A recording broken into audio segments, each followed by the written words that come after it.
वहां से पता चला है। पहला उत्पत्ति का मतलब क्या होता है कि हमको स्त्रोत यहाँ लिख दे रहा हूँ। तो अब ये पेपर में आता है कि हिंदी भाषा के शब्दों को कितने आधार में बांटा गया है, समझाइए। तो हम बोल देंगे कि 4 प्रकार से। पहला उत्पत्ति या स्त्रोत या इतिहास, या हम बोल देंगे रचना या उसकी बनावट। कैसी शब्द की, तो मैं यहाँ लिख दे रहा हूँ क्या, बनावट। तो एक बनावट या उसका रूप, या हम किस शब्द को कहाँ प्रयोग कर रहे हैं, एक वो, या हम उसका क्या अर्थ निकाल रहे हैं। तो एक बात ध्यान रखना, एक शब्द का कई बार प्रयोग होगा लेकिन उसके अर्थ अलग अलग होंगे। जैसे अपन पढ़े कनक कनकते सैमुनि मदकाए अधकाए, ये पढ़े थे, ठीक है। और ऐसे कई शब्द हैं जिनको हमने पढ़े कि शब्द एक ही रहेगा लेकिन मीनिंग अलग अलग होगी। तो हम देख रहे हैं अर्थ, मीनिंग का मतलब क्या होता है, एक शब्द के अर्थ कई हो, एक शब्द के अर्थ कई। जैसे मुझे खाना खाना है, तो खाना एक बार अलग अलग मीनिंग है और एक बार अलग मीनिंग। और वो भाव हो सकते हैं कि मुझे खाना खाना है, मुझे खाना खाना है। हाँ, वो अब फिर उनमें देखो, जब हम सेंटेंस पढ़ते हैं, वाक्य पढ़ते हैं, तो उसका एक क्रम होता है। देखो, मुझे खाना खाना है, मुझे खाना खाना है, ये मुझे खाना खाना है, मुझे खाना खाना है, ये गुस्से वाला है। तो इन शब्दों का क्रम रहता है और किस शब्द के ऊपर हम कितनी ध्वनि दे रहे हैं, मतलब किस शब्द को हम कितने ध्वनि के साथ बोल रहे हैं, कैसे रिएक्शन हो रहा है अपना। ठीक है। तो जिस शब्द में ज्यादा ध्वनि दोगे उस शब्द का वेवलेंथ ज्यादा होगी, मतलब वो ज्यादा प्रभाव पड़ेगा तुम्हारे ऊपर। यस सर, हाँ। तो ये हम पढ़ रहे हैं वर्गीकरण में। हमने देख लिया उत्पत्ति, रचना, रूप, प्रयोग या अर्थ। तो पहला हमने देखा उत्पत्ति के आधार पर, तो उत्पत्ति के आधार पर शब्दों को 4 भागों में बांटा गया है। तो पहला तत्सम, तद्भव, देशज, विदेशज। पहले हमने 4 बांटे शब्दों को, कौन सा, उत्पत्ति, रचना, रूप, अर्थ। और जब उत्पत्ति को पढ़ेंगे तो उत्पत्ति में है तत्सम, तद्भव, देशज, विदेशज। अभी हम इनको अच्छे से खोलेंगे। पहले हम इसको पढ़ लेंगे, रचना के आधार पर शब्दों को कितने भागों में बांटा गया है, ये पेपर में आता है। तो हम देख रहे हैं क्या कि रचना के आधार पर या उसकी बनावट के आधार पर शब्दों का वर्गीकरण। तो एक शब्द कहलाते हैं रूढ़ शब्द। कौन से शब्द, रूढ़ शब्द। सब समझाएंगे, परेशान बिल्कुल नहीं। रूढ़ शब्द क्या होते हैं, एक शब्द क्या होंगे, रूढ़, और एक होगा यौगिक। कौन से शब्द, यौगिक। एक शब्द होगा रूढ़ और एक होगा यौगिक और एक होगा योग रूढ़। क्या बोलते हैं इसको, योग रूढ़। ठीक है। तो हमने उत्पत्ति के आधार पर शब्दों को 4 भागों में बांटा था, तत्सम, तद्भव, देशज, विदेशज। रचना के आधार पर 3 भागों में, रूढ़, यौगिक, योग रूढ़। रूढ़, यौगिक, योग रूढ़। रूढ़, यौगिक, योग रूढ़। क्या होता है सब समझ में आएगा। पहले हम इनके भाग देख लें कहाँ कितने हो रहे हैं, फिर अपन इनको एक एक भाग को अच्छे से कैटेगराइज कर देंगे। तो हमने रचना के आधार पर कितने भागों में बांटा है, 3 भागों में, रूढ़, यौगिक, योग रूढ़। ठीक है। तो अब ये अपन शब्द को देखेंगे अंदर। फिर हम देख रहे हैं रूप या प्रयोग।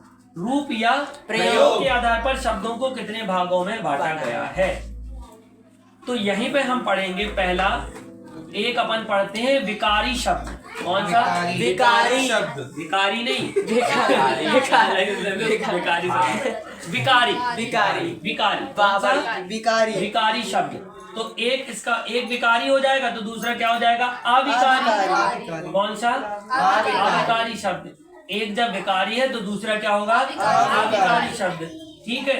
तो हमने रूप के आधार पर शब्दों को कितने भाग में बांटा है, 2। एक विकारी और एक अविकारी। तो जब हम इनको पढ़ेंगे कि विकारी के अंदर संज्ञा, सर्वनाम, विशेषण, तो इसमें हम पढ़ते हैं, क्या पढ़ेंगे फिर, संज्ञा, सर्वनाम और विशेषण। विकारी के अंदर है ये, हाँ नहीं, तीनों के अंदर रहेगा। मतलब ऐसा नहीं कि इस विकारी में संज्ञा, सर्वनाम, विशेषण नहीं रहेगा, इसमें भी रहेगा। एक मिनट सुनो। विकारी शब्द में जो रहेंगे संज्ञा, विशेषण और सर्वनाम रहेगा, और अविकारी शब्द में रहेंगे तुम्हारे क्रिया विशेषण, संबंध बोधक, समुच्चय बोधक और विस्मय बोधक। ये समझा देंगे। अभी इनको अंदर नहीं जाना, नहीं तो फिर तुम लोग भटक जाओगे, मैं ही भटक जाऊंगा। अभी बस इतना समझो कि हमने हिंदी भाषा के जो शब्दों का वर्गीकरण किया है रूप और प्रयोग के आधार पर, उसको 2 भागों में बांटा गया है। पहला भाग विकारी, दूसरा अविकारी। अब हम चल रहे हैं अर्थ के आधार पर। अर्थ मतलब मीनिंग, हमको कुछ मीनिंग पता चले। तो एक हो जाएगा एक आर्थी। एक आर्थी मतलब कौन सा शब्द जिसका केवल एक अर्थ हो? तो एक क्या हो जाएगा? एक आर्थक या एक आर्थी। एक आर्थक या एक आर्थी। एक आर्थी जिसका एक ही अर्थ निकले। ठीक है, जैसे मैं गंगा एक ही है। अब गंगा का कितने अर्थ निकालोगे? एक ही है। एक ही रहेगा। एक ही है। लेकिन अगर किसी नाम की बात करें तो वही बोला संज्ञा। संज्ञा। किसी संज्ञा क्या कहलाता है? Noun is the name of person place thing. जो भी नाउन किसी व्यक्ति वस्तु स्थान के नाम को संज्ञा कहा जाता है। Yes sir. तो अब एक आर्थी मतलब जिसमें एक, अगर कोई सेंटेंस लिखा है तो उसका मतलब उसी से रहेगा जो वो कहना चाहता है। Yes sir. सेंटेंस से। तो एक आर्थी में एक हो जाएगा। फिर जब एक आर्थी तो क्या बन जाएगा? एक अनेक। कौन सी बन जाएंगे? अनेक आर्थी शब्द।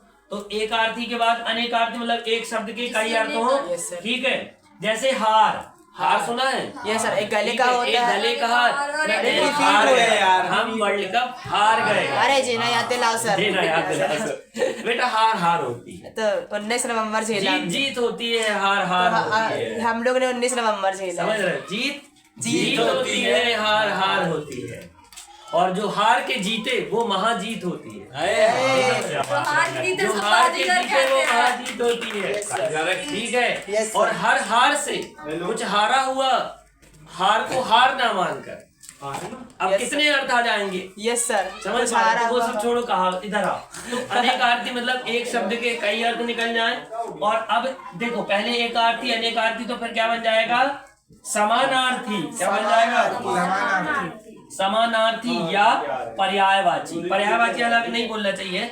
समानार्थी का मतलब होता है कि उनका एक ही प्रोनाउंसिएशन, एक ही अर्थ, एक ही समान जैसे। समान ठीक एक है, मिलता जुलता। इसको हम क्या बोलेंगे? समानार्थक या समानार्थी। मिलता जुलता। समानार्थक या समानार्थी। तो इतना समझ में आया? समानार्थक और समानार्थी। फिर एक बन जाएगा इसका विपरीत। अब देखो, अपन का अर्थ के आधार पर देख रहे हैं। Yes, sir. एक बन जाएगा विलोम, जिसको अपन पढ़ते हैं। विलोम मतलब उल्टा।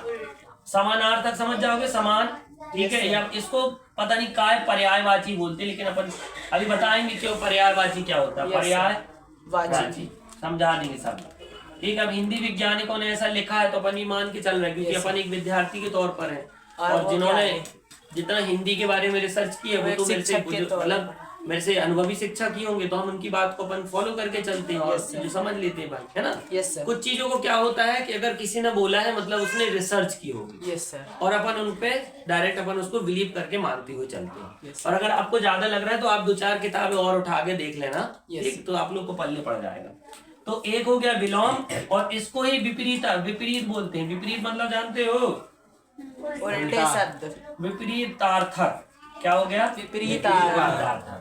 तो अभी हमने शब्दों का वर्गीकरण देखा केवल। अभी हमने अंदर नहीं गए और अभी हमको अंदर जाना भी नहीं है। Yes, एक दिन में अंदर जाओगे, दूसरे दिन बाहर ना आ पाएंगे हम। अगर अभी हम आप लोग हिंदी को समझो जरा। Yes, कि अगर हम अभी इतना समझाने बैठे तो इतने बजे से सुबह इतना ही बच जाएगा, तो ये हो पाएगा पूरा। और तो भी नहीं कहो। तो हम केवल अब हिंदी का वर्गीकरण 4 आधार पर समझते हैं। उत्पत्ति या स्रोत के आधार पर, रचना या बनावट के आधार पर, रूप या प्रयोग या अर्थ के मीनिंग के आधार आधार पर। तो शब्दों का हमने उत्पत्ति के आधार पर 4 प्रकार से, या तो वो तत्सम के होंगे मतलब जिनका संस्कृत के समान शब्द हो, या तो तद्भव से होंगे मतलब जो संस्कृत से मतलब उनका पैदा हुआ हो, Yes, sir. या देशज होंगे। देशज का मतलब जो अपने खुद देश में बने हो, जैसे लोटा, टांग, गड़ाई, मुंडी। Yes sir. मुंडी, थैला। थैला, थैला, ये भी अड्डा, पैर। अड्डा। ये अड्डा शब्द। अब तुम लोग जाके वहाँ गूगल में what is the English meaning of the अड्डा, वो आधे ईट का अड्डा बोलते। ईटा रहता है, ईट का मिल जाएगा तो। हाँ। लेकिन वो ईट, चिड़ी, बेगम, बादशाह वो वाला अलग आ जाएगी। वो ईट नहीं है, ईटा जिसको बोलते हैं। ईटा जैसे घर बनता है। छोटा टुकड़ा होता है उसको अड्डा बोलते हैं। तो गूगल में जाना मतलब what is the English meaning of the अड्डा, ना बता पाए। गूगल बोलेगा हाफ बॉटल ऑफ तो ना बता पाएगा। ठीक है। तो ऐसे शब्द जिनका निर्माण भारत में हुआ या किसी देश के अंतर्गत हुआ है, वो देशज कहते हैं। अब विदेशज शब्द अपन ने देख लिए थे। तो विदेशज मतलब जो विदेशी से आए हैं। तो एक अपन ने देख लिए फारसी, फारसी फारसी, उर्दू, अंग्रेजी। अरबी। पहले देखो, पहले लिखेंगे अपन अंग्रेजी के शब्द। काय के शब्द? अंग्रेजी। अंग्रेजी, क्योंकि अंग्रेज आए थे अपने यहाँ पे और अंग्रेज से पहले बहुत से आक्रमण हुए मुगल थे आए भारत थे, में। सर। तो एक अंग्रेजी, फिर आए थे कौन? मतलब पुर्तगाली, पुर्तगाल पहले आए थे। जो भी आए हो। सब आए तो कौन पहले आए थे बता जरा। सबसे पहले यार देखो, चलो सुनो। पुर्तगाल आए। जो भी आए हो ठीक। शब्द लेके आए हो। हाँ। तो एक हमने देखा तुर्की आए थे। Yes, sir. तुर्कियों के कुछ शब्द देखेंगे। एक हम देखेंगे पुर्तगाली। कौन देखेंगे? पुर्तगाली। पुर्तगाली। कौन से देखे हमने? पुर्तगाली। पुर्तगाली, तुर्की, पुर्तगाली शब्द। और भी है बहुत से, पुर्तगाली, अंग्रेजी, डच, रूसी, चीनी। तो यहाँ लिख दूं क्या कई भाषा की? रूसी और चीनी। क्या लिख दिया? रूसी और चीनी। रूसी और चीनी। फिर इसके बाद जापानी भी रहेंगे शब्द। Yes, क्या sir. रहेंगे? जापानी। रूसी, चीनी, जापानी, तुर्की। तो विदेशी शब्द हैं, लेकिन अपन घुल मिल गए हैं, बोलने लगे तो अपन को लगता नहीं कि विदेश से बने हैं। Yes sir. तो ये हम समझाना चाह रहे थे। फिर रचना के आधार पर रूढ़, यौगिक, योगरूढ़, इनको अपन कल की क्लास में देखेंगे। आएंगे, इन्हीं के अंदर आते हैं, संकर शब्द भी आएंगे। Yes sir. इन्हीं के अंदर पढ़ेंगे अपन। Yes. मतलब अभी हमने इन लोग को खोला नहीं है ना बेटा। हाँ। अपन ने इन सबको खोला है। जब इनको खोलेंगे तो अपन को संकर शब्द मिल जाएंगे और आगे। तो रूढ़, यौगिक, योगरूढ़, फिर रूढ़ या प्रयोग के आधार पर विकारी शब्द, अविकारी, और हम अर्थ के आधार पर एकार्थी, अनेकार्थी, समानार्थी, विलोम और विलोम। विलोम। तो आपको कल बच्ची ने कुछ शब्द लिखाए होंगे। अनेक, एक वाक्य के लिए एक शब्द, अनेक वाक्य के लिए एक शब्द, वाक्यांश के लिए एक शब्द। ठीक है। Yes, तो sir. अपन आज केवल इतना ही डिस्कशन कर लेते हैं। Yes sir. ठीक है। तो सिलेबस हमको धीरे धीरे, तुम लोग समझ पा रहे हैं हिंदी? समझ पा रहे हैं किस लेवल की है बेटा? Yes sir. हिंदी रियली बताऊं, जो वाकई में 3 महीने क्लास अटेंड कर लेगा, किसी भी, अगर मैं कोई विषय यहाँ पढ़ा रहा हूँ तो वो दूसरे गोले का आदमी बन जाएगा, पहली बात। Yes sir. और ये बात समझ के चल लो कि तुम्हारी जो मैडम है चमक चल लो। मतलब मैं हर शिक्षक और गुरु का बहुत सम्मान करता हूँ। जी सर। ठीक है। और क्योंकि मैं भी कभी-कभी पढ़ती हूँ। सर आप शिक्षक हो। चमक कर लो का मतलब होता है, कई है बहुत।